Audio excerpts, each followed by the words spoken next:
Halo semua, sebelumnya disclaimer, ini adalah video pertama di sesi saham pemula. Kamu akan mengerti apa itu investasi.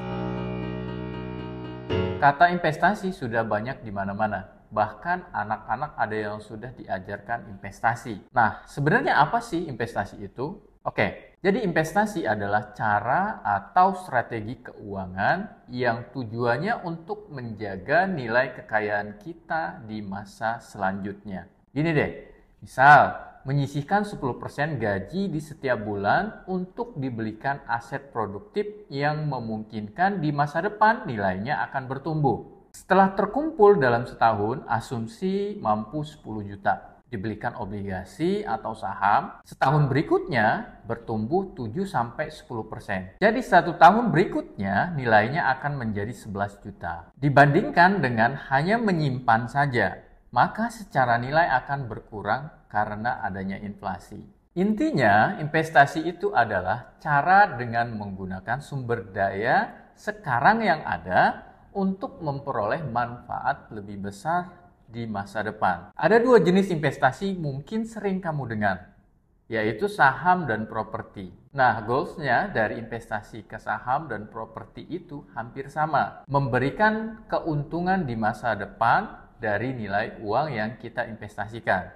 Bedanya, kalau saham itu adalah bentuk penyertaan kepemilikan suatu perusahaan dengan mekanisme perdagangan jual beli saham melalui broker. Bentuknya liquid. Jadi kalau kamu lagi butuh duit yang kamu investasikan untuk keperluan mendadak, ya bisa langsung aja dijual.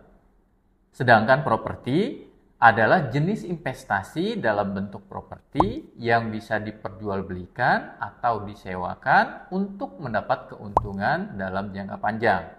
Saham dan properti memang 2 jenis investasi yang berbeda. Yang satu ngasih potensi keuntungan besar, tapi resiko juga besar. Sedangkan yang satunya lagi, atau properti, bentuk investasi tidak liquid, tapi resiko ruginya lebih kecil. Intinya, mau jenis investasi apapun, semua itu butuh waktu biar harta yang udah kamu investasikan nilainya bertambah. Butuh kesabaran dan perencanaan yang matang biar goals keuangan kamu benar-benar tercapai.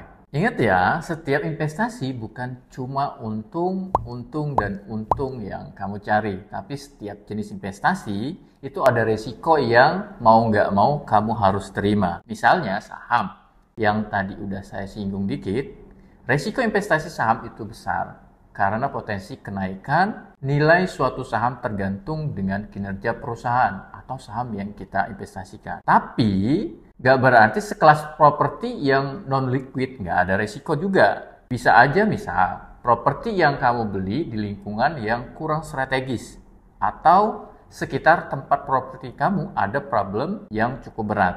Sehingga orang takut buat beli properti kamu. Jadi yang perlu kamu lakukan dalam investasi yaitu 1. Konsisten, 2. Investasi sesuai profil resiko, 3. Gak boleh misahin antara investasi dan strategi. Karena faktanya keuntungan yang diberikan dari investasi itu bukan cuma sebatas gue udah untung jual aja. Enggak, investasi itu bisa memberikan keuntungan yang sifatnya continue. Oke, mungkin sekian video apa itu investasi. Jangan lupa subscribe channel ini agar kita bisa belajar bareng di sesi saham pemula berikutnya. Terima kasih, happy cuan!